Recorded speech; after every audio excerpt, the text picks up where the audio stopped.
Hello बच्चों, जैसे कि हम बिलियन वाले चैप्टर के बहुत सारे वीडियो कर चुके हैं आपके सामने।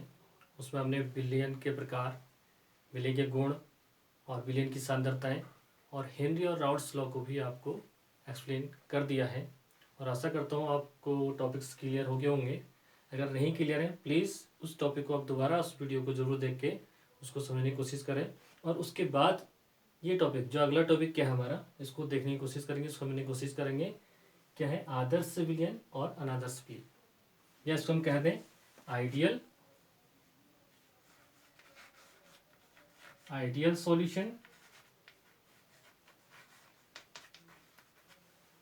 Non ideal solution, non ideal solution. आज हम इस पर बात करने वाले हैं आपसे। आदर्श विलयन या आइडियल सॉल्यूशन क्या है और नॉन आइडियल सॉल्यूशन क्या है, इसमें डिफरेंसेस के थ्रू मैं आपको इसको समझाना चाह रहा हूँ।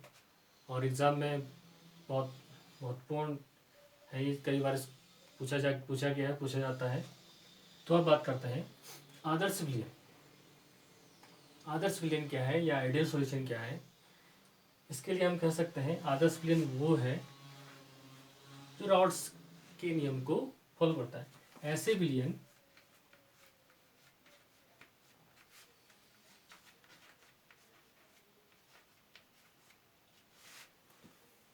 जो राउल्ट के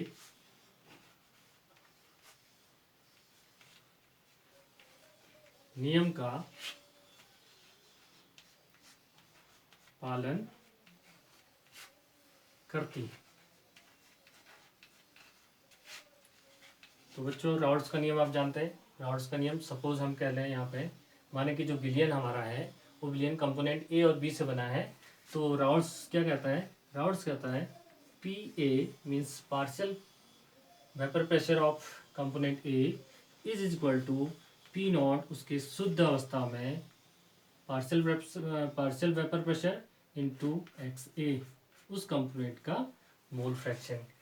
कंपोनेंट बी के लिए हम लिख सकते हैं P B is equal to P not B into x A. Means यहाँ पे क्या है, पी बी क्या है, कंपोनेंट बी का पार्शियल वेपर प्रेशर किसके इक्वल होगा? पी नॉट बी, शुद्ध अवस्था में उसका पार्शियल वेपर प्रेशर क्या था, इंटू उसका मोल फ्रैक्शन।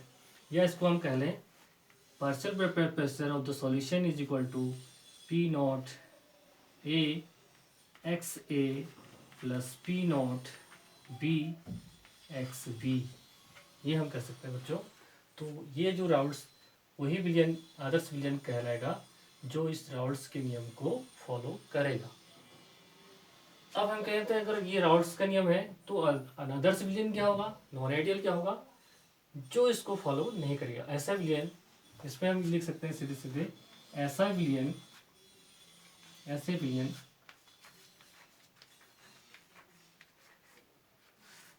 ऐसे विलयन जो राउल्ट्स के नियम को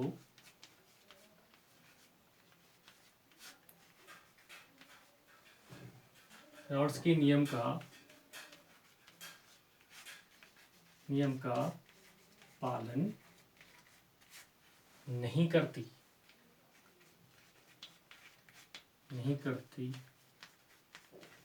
है, तो सब क्या कहेंगे? क्लियर आपको हो रहा है? जो राउल्ट्स के नियम को फॉलो करेगी वो आदर्श विलयन, जो राउल्ट्स के नियम को फॉलो नहीं करेगी अनादर्श विलयन या नॉन आइडियल सॉल्यूशन। इसलिए मैं कह रहा हूँ आपको राउल्ट्स लॉ को क्लियर है तो डेफिनेटली आपको ये डिफरेंसेस भी क्लियर हो रहा होगा। तो इट मीन्स क्या हो जाएगा? इट मीन्स विलयन तो कंपोनेंट ए बी से ही बना है, तो यहाँ पे क्या हो जाएगा? P not equal to P not A into x A. Means ये इक्वल नहीं है। जो partial blood pressure component A का है वो इसकी इक्वल नहीं है। मीन्स राउल्ट्स लॉ को फॉलो नहीं कर रहा है। या P B is equal to not equal to, हम इज इक्वल टू नहीं कहेंगे, इक्वल नहीं कहेंगे, not equal to P not B into X B. या हम कह लें विलयन का partial vapour total vapour pressure not equal to P not A into x A plus P not B into X B, ये हम कह सकते हैं। तो बच्चों अब ये डिफरेंस आपका पहला पॉइंट समझ में आ रहा होगा। जो राउल्ट्स लॉ को फॉलो नहीं करता है, मीन जो इसके इक्वल नहीं है, तो वो क्या है, कैसा विलेन है, नॉन आइडियल सॉल्यूशन है। और ये जो नॉन आइडियल सॉल्यूशन है, तो ये इक्वल नहीं होने से हम कहते हैं एक डिविएशन पैदा करता है, एक विचलन पैदा करता है। तो अगर ये इक्वल नहीं है, या तो ये कम होगा या ये ज़्यादा होगा। जो टोटल जो विलयन का टोटल वाष्प दाब है, या तो कम होगा या बढ़ जाएगा, अधिक होगा। तो उससे एक पॉजिटिव डिविएशन, धनात्मक विचलन आ जाता है, और एक आता है आपका ऋणात्मक विचलन। अर्थात हम कह सकते हैं अगर राउल्ट्स लॉ, अगर वाष्प दाब में कमी आती है या वृद्धि होती है, तो अगर वाष्प दाब बढ़ता है तो यहाँ पे क्या होगा, अगर इक्वल नहीं है, अगर ये बढ़ता है तो क्या होगा, धनात्मक विचलन। और वाष्प दाब, टोटल वाष्प दाब घटता है तो ऋणात्मक विचलन यहाँ पे होता है। तो बच्चों ये हो गया पहला पॉइंट। अगले पॉइंट में हम चलते हैं।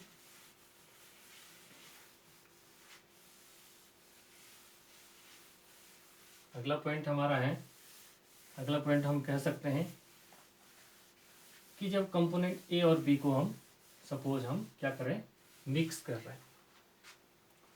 अब यहाँ पे कंपोनेंट ए बी हम कह रहे हैं, तो मैं थोड़ा सा एग्जांपल आपके ले लेता हूँ कि सपोज हमने बेंजीन में टोल्यूइन को मिक्स किया, एक विलयन में तैयार किया, तो उनके मिक्स होने पर, मिश्रित होने पर उनके एंथैल्पी में, मीन्स विलयन की एंथैल्पी में कोई परिवर्तन नहीं आना चाहिए।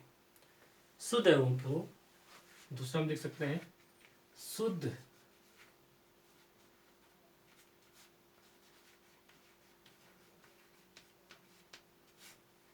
अणुओं को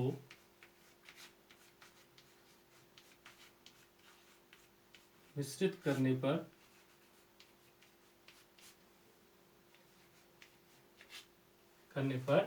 उनके एंथैल्पी में मिक्स करने पर बने विलयन में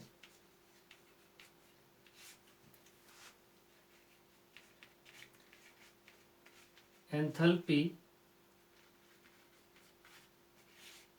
में परिवर्तन क्या होता है, शून्य होता है, या इसे करें delta H is equal to 0। दोनों शुद्ध अवयव थे, जैसे कि मैंने बताया बेंजीन उदाहरण के लिए हम कहते बेंजीन और टोल्यूइन को हमने मिक्स कर दिया, मिश्रित कर लिया, और मिश्रित करने पर क्या बना, एक विलयन बना। लेकिन विलयन के एंथैल्पी में कोई परिवर्तन, जो परिवर्तन होता है शून्य होता है, means delta H is equal to क्या होता है, शून्य होता है। तो कोई परिवर्तन नहीं है, तो हम कहेंगे सॉल्यूशन कैसा है, आइडियल सॉल्यूशन है। और यही चीज़ हम इसमें देखते हैं, लेकिन यहाँ पर मिलाने पर delta H not equal to 0, delta H not equal to 0। जैसे यहाँ पे हम ले लें इथेनॉल व एसीटोन, दोनों अवयव, सपोज ये अवयव ए है और ये अवयव बी है, तो अगर दोनों को मिलाते हैं तो इस कंडीशन में एंथैल्पी में या तो कमी आएगी, या मीन्स डेफिनेट क्या होगा, परिवर्तन होगा, नॉट इक्वल टू 0। तो ऐसा विलयन, तो ये विलयन कैसा होगा, नॉन आइडियल। अगले पॉइंट पे चलते हैं बच्चों।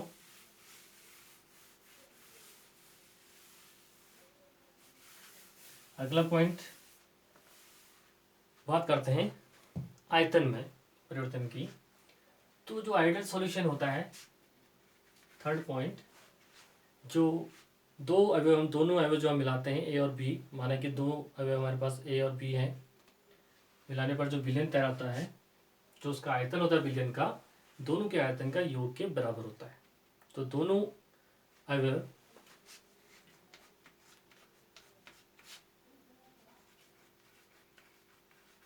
माना ए व बी को मिलाने पर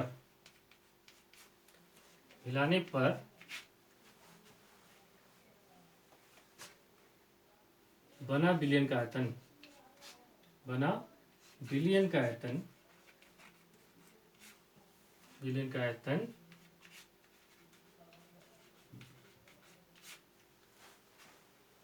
आयतन दोनों अयों के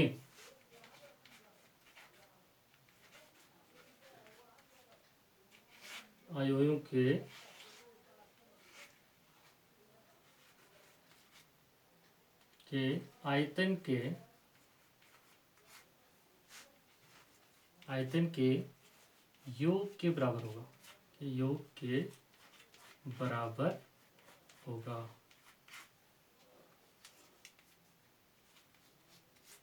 अर्थात delta V is equal to 0। Means उनके आयतनों में कोई परिवर्तन नहीं आएगा। जबकि इसमें अगर थर्ड पॉइंट देखें तो delta V not equal to 0, या तो ये कम होगा या ज़्यादा होगा, या ये पॉजिटिव डिविएशन शो करेगा या ये निगेटिव डिविएशन शो करेगा। तो ये नॉन आइडियल में परिवर्तन आएगा, लेकिन आइडियल में परिवर्तन नहीं आएगा।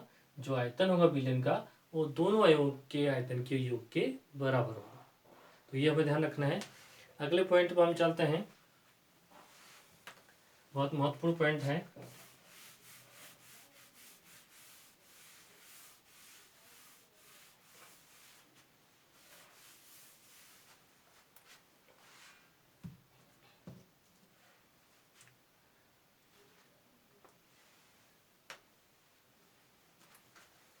अब अवयव ए एफ वी है, या हम कह सकते हैं अवयव ए और बी दो कंपोनेंट से बना है। अवयवों के ए और ए उनका जो अपने जो मॉलिक्यूल्स हैं या जो अवयव हैं, और बी बी जो है एक अंतराणविक बल से इंटरेक्ट रहते हैं। तो जो इनका अंतराणविक बल होगा, ठीक है, अंतराणविक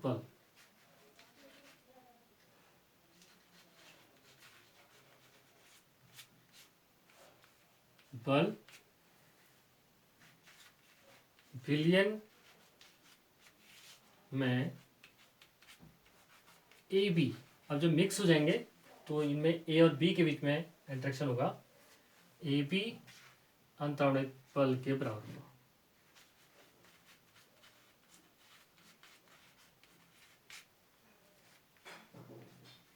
बल के क्या होगा, बराबर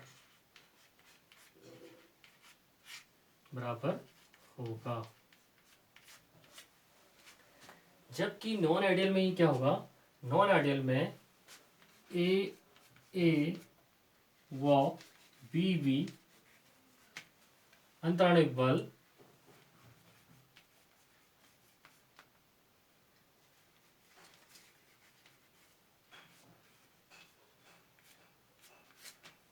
बल ए बी से या कम होगा या ज़्यादा होगा, या कम होगा या अधिक होगा, लेकिन बराबर नहीं होगा। तो आशा करता हूँ बच्चों आज का ये टॉपिक आपको समझ में आया होगा, और इसमें हम उदाहरण भी आपको बहुत सारे दिखा सकते हैं। जैसे इसमें उदाहरण ले सकते हैं, एक तो हमने आपको बताया था इथेनॉल और एसीटोन, आपका CCl4 है, CCl4 वो आपका टोलुइन क्लोरोफॉर्म, और आपका इथेनॉल और साइक्लोहेक्सेन C6H12। अगर जो इनके मिक्सचर हैं वो क्या बनते हैं, इनका मिश्रण क्या बनता है, आपका अनादर्श विलयन बनाते हैं। और जबकि आपके CCl4 हैं, CCl4 वो सिलिकॉन टेट्राक्लोराइड आदर्श विलयन बनाती हैं। बेंजीन C6H5 C6H6 वो क्या कहते हैं आपकी टॉल्विन C6H5CH3 टॉल्विन आपका एक आदर्श विलयन बनाती हैं। मिथिनॉल वो इथेनॉल भी एक क्या बनाती हैं, आदर्श विलयन तैयार करती हैं। तो आशा करता हूँ बच्चों आज का ये टॉपिक आपको समझ में आया होगा। तो आज के लिए इतना काफ़ी है। थैंक यू, और इसको ध्यान से पढ़ेंगे और नोट्स तैयार करेंगे। Thank you very much.